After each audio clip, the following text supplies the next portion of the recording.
नमस्कार, शुभ दुपार. ज्ञानगंगा इंग्लिश मीडियम स्कूलच्या दुपार विभागातील आम्ही तिघी पुढे शिक्षिका सादरीकरण चालू. मी Please सौ मागे आवाज मानसी करू नका सोनपेटकर मी सौ योगिता पाटील.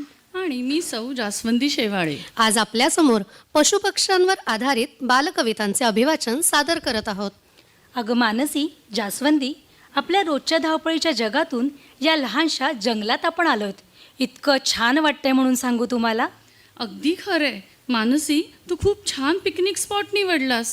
अगं हो, हे जंगल छोटंसंच आहे, पण इथे आल्यावर मनाला शांतता मिळते, छान निसर्ग अनुभवायला मिळतो.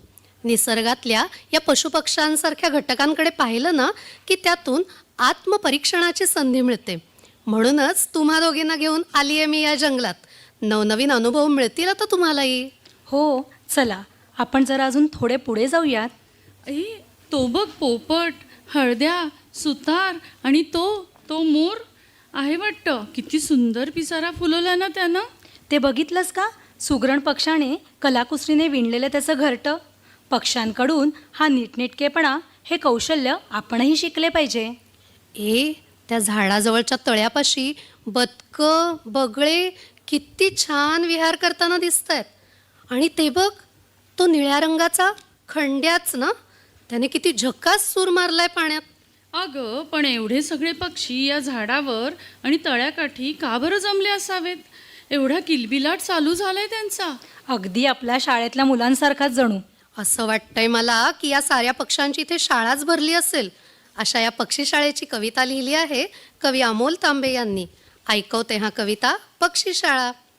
सकाळ झाली ऊन पडले, सकाळ झाली ऊन पडले, चिवताईचे अंगण सजले. झाडावरती अन तळ्याभोवती मेळा, भरली पक्ष्यांची सुंदर शाळा. पोपट डोलावतो आपली मान, कोकिळा गाते गाणी छान. सुगरण पक्षी नक्षी कोरतो, चोचीने सुंदर घरटे विणतो. मोर लावतो थुई थुई ठेका, चिवताई म्हणते गोष्ट ऐका. अशी किलबिल पक्ष्यांची शाळा, लावी निसर्गाचा आम्हालळा. किती छान पक्ष्यांचे सौंदर्य वर्णन केले ना या कवितेत. अगं, कोणीतरी एकदम शिस्तीत बोलते असं मला वाटतंय. अगं हो, जणू कोणीतरी या पक्ष्यांची आता सभा घेत आहे असं वाटतंय. कोणाकोणाचा आवाज येतोय ग योगिता? अगं, सगळेच एक एक करून बोलतायत. बहुधा काहीतरी महत्वाच्या मुद्द्यांवर चर्चा चालू दिसतीये. हो, बहुतेक. ऐकूयात हे पक्षी काय म्हणतायत या पक्षी सभेत. कविता, पक्षी सभा. जमले पक्षी भरली सभा, कावळा करतो काव काव, ऐटीत म्हणतो आईस्क्रीम लाव. चिमणी करते चिव चिव, म्हणते कशी लाडू खाऊ. पोपट करतो विठू विठू, चला रे चला पेरू वाटू. मोर म्हणतो मियाव मियाव, मिठाई लावो पेढे खाओ. कोकिळ करतो कुहू कुहू, चला रे चला कॉफी पिऊ. आहा, कॉफी. अगं, यांच्या सभेनंतरही कॉफी पानाचा कार्यक्रम चाललेला दिसतोय. पण हे काय, आईस्क्रीम, लाडू, पेढे असे सगळे पदार्थ खाऊन झाल्यावर हे तिथंच सुस्तावलेले दिसत आहेत. बाकी सगळे सुस्तावलेत, पण ते मिठू मिठू करणारे पोपट बघ, त्यांचा थवाच उडून चाललाय. अगं, पण पिंजऱ्यातल्या पोपटांपेक्षा असे जंगलातले पोपट किती छान स्वातंत्र्य उपभोगतायत. मस्त आलाय ना या पोपटांच्या थव्यांचा फोटो. अशाच स्वच्छंदी आयुष्य जगणाऱ्या या पोपटांवर आधारित कवी शंकर विटणकर यांची पोपटराव ही कविता ऐकवते हं आता. पोपटराव. पोपटरावांचे हिरवे अंग, रंगाचा आपल्या करती गर्व. पोपटरावांचे पंख छान, गिरक्या घेतखेत फिरती रान. पोपटरावांची चोच लाल लाल, डाळिंब खाती फोडून साल. पोपटराव चवनी फार, निवडून खाती पेरू चवदार. पोपटरावांचे खोडात घर, झुंडीने फिरती आभाळभर. पोपटरावांचे बोबडे बोल, गाणी गाती साखरेहुनी गोड. पोपटराव प्रेमळ सखा, पिंजऱ्यात मात्र कोंडू नका कोंडू नका. किती छान संदेश दिलाय ग या कवितेतून. ही तर झाली जंगलातील पक्ष्यांची सभा आणि शाळा. अशीच प्राण्यांची पण सभा, मैफल, यावर मला एक कविता आठवली आहे. कविता, जंगलात ठरली मैफल. जंगलात ठरली नाच गाण्याची मैफल. अस्वल म्हणाले ही तर हत्तीची अक्कल. तबल्यावर होती कोल्होबाची साथ. वाघोबा म्हणाले, नाही ना खात.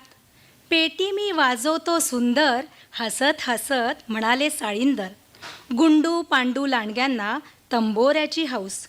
संतूर वाजवू म्हणाले चिकीमिकी माऊस. मुंगीने लावला वरचा सा, आवाज आवाज ओरडला ससा. ठुमकत नाचत आला मोर, वन्स मोर झाला शोर. अगं तिकडून बघा, हत्ती येतोय. या कवितेतल्या मैफिलीत त्याला बोलवले नसेल म्हणून चिडून तर येत नसेल ना इकडे आपल्याकडे.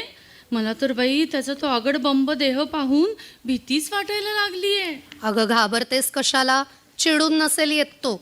मला तर वाटतंय आपल्या या काव्य मैफिलीत सोंडेने आपल्याला आशीर्वाद द्यायला आला असेल. खरं तर मलाही वाटते थोडीशी भीती, पण मी कविता त्याला ऐकवते आणि आपल्या सगळ्यांना आशीर्वाद द्यायला सांगते. ऐकूयात कविता गजूदादा जगन्नाथ गवळे. गजूदादा तुम्ही भले मोठे किती, वाटते उगीचच भीती आम्हा. साधे भोळे तुम्ही किती छान डुलता, छोट्या छोट्या डोळ्यांनी अहो कसे पाहता. उन्हाळ्यात होताना तुम्ही घामाघूम, सोंडेने पाण्याच्या चुळा फेका लांबून. कानांच्या पंख्यांनी वारा घेता छान, आखूड हो किती तुमची ही मान. पावसाळी कोट तुम्ही घालता का, थंडीत स्वेटर विकत घेता का. मस्त गोड केळी अर्धा डझन घ्या, फक्त सोंडेने आम्हा आशीर्वाद द्या, आशीर्वाद द्या. अगं हे आपले गजूदादा किती प्रेमळ आहेत ना गं. हो ग, किती भीती वाटली आधी आपल्याला त्यांची, पण सोंडेने आशीर्वाद दिल्यावर छान वाटतंय आता. मानसी, हे जंगल हा पिकनिक स्पॉट खरंच छान आहे हां. पशुपक्ष्यांचे हे छान वैभव पाहायला मिळतंय आपल्याला, पण अजून वाघोबाचे दर्शन झाले नाही आपल्याला. अगं तुला काय त्या वाघोबाचे जवळून दर्शन हवंय की काय? मगाशी तर हत्तीलाही घाबरली होतीस. मला तर लांबून जरी दर्शन झाले ना वाघाचे तरी चालेल. अगं शेवटी हिंस्त्रच पाणीतो, शिकार दिसली की करणारच तो. अगं अगं योगिता जास्वंदी, तुम्ही वाघाचं नाव काढलत काय? आणि त्याची डरकाळी ऐकू येते. आला का आवाज? अगं मानसी, आलाय त्याच्या डरकाळीचा आवाज. प्रत्यक्ष एवढा मोठा आवाज आजच ऐकलाय मी. आता काय करायचे? अगं जास्वंदी, त्याने केली आहे शिकार, पण तू आता घाबरू नकोस. तो वाघ खूप लांब आहे. आत्ताच गजूदादाने आशीर्वाद दिलाय ना, नाही येणार तो इकडे. तू आत्मविश्वासाने वाघाने केली शिकार ही कविता वाच. बरं वाचते जरा धाडस करून. वाघोबाने शिकार केली. वाघोबाने शिकार केली एका प्राण्याची, ताव मारला खाऊन ढेकर दुमदुमली त्याची. नाही संपले खाऊन सगळे, मांस कितीतरी मागे उरले. येईल आता कोण बघूया, वाट पाहूया त्याची. कोल्हे आले विचकत दात, खाऊन भरली पोटे सात. आणखी कोण येईल खायला, वाट पाहूया त्याची. आली गिधाडे आकाशातून, खाऊन गेली चाटून पुसून. अजून नाही हो गोष्ट संपली, ऐका हो पुढची. उरली हाडे नखे यांनी दात, साळींदर आले झुलत झोकात. गट्टम केले सगळे, गोष्ट उरली शेवटाची. कातडे आता केवळ उरले, सावध चालत तरच टपकले. सगळे खाऊन गट्टम केले, शिकार संपली ती. निसर्ग गंमत सांगे सर्वा, गोष्ट स्वच्छतेची, गोष्ट स्वच्छतेची. अगं किती यथार्थ वर्णन केलं या कवितेत कवींनी. विज्ञानात आपण शिकलो होतो ना, अन्न साखळी, जीवनक्रम, एकावर दुसऱ्याचे आणि दुसऱ्यावर तिसऱ्या प्राण्याचे जीवन अवलंबून. निसर्गाच्या किमयेने हे स्वच्छतेचे धडे आपल्या मानवजातीलाही लागू आहेत. अगदी खरे, निसर्गातले घटक जीवनमूल्य शिकवून जातात आपल्याला. अगं हे वाघ जंगलातच शोभून दिसतात, पण आजकाल आपण माणसांनी सिमेंटच्या जंगलात राहण्याच्या हव्यासापायी त्यांची हक्काची निवासस्थानं तोडली आहेत. त्यांच्या निवासस्थानावर आपण अतिक्रमण केलं आहे. म्हणूनच हे वाघ, बिबट्या हे वन्य पशु शहरांकडे आपला मोर्चा वळवायला लागलेत. एका वाघाचे जणू मनोगत ऐकूयात वाघ या कवितेतून. कवी सुजित कदम. काव्यसंग्रह अरे अरे ढगोबा यातून आता आपण तिघी मिळून ही कविता वाचूयात का? हो चालेल. जंगलामध्ये राहणारा वाघ आला एकदा शहरामध्ये. पोट धरून हसू लागला, पाहून शहरातली बाग अन रस्ते. आठवत होतं त्याला, इथं होतं मोठं जंगल. ते जंगल नष्ट करण्यासाठी झाली होती मोठी दंगल. एक एक एक एक करता करता झाडं टाकली कापून. प्रत्येकाने आपापली जागा घेतली मापून. आम्हा मुक्या प्राण्यांकडे लक्ष कुणी दिलं नाही. शहराशिवाय आम्हाला जागा कुठेच उरली नाही. शहरामध्ये दिसताच आम्ही माणसं येतात धावून, कळत नाही आम्हा आता लपू कुठं जाऊन. आमचं जंगल आमच्यासाठी आमचं असं राहिलं नाही. शहरापासून दूर जावं असं जंगलच आता उरलं नाही, असं जंगलच आता उरलं नाही.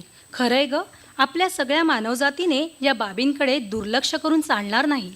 जंगलांवर केली जाणारी अतिक्रमणे थांबवायलाच हवीत. तरच पशुपक्ष्यांची ही हक्काची निवासस्थाने अबाधित, सुरक्षित राहतील. यासाठी आपणच सर्वांनी पर्यावरण संवर्धनाचे, जंगल संवर्धनाचे धडे आपल्यासह आपल्या विद्यार्थ्यांकडूनही गिरवून घ्यायला हवेत. मग करूयात सगळे आपापल्या परीने प्रयत्न, आणि तेही आजपासूनच. धन्यवाद.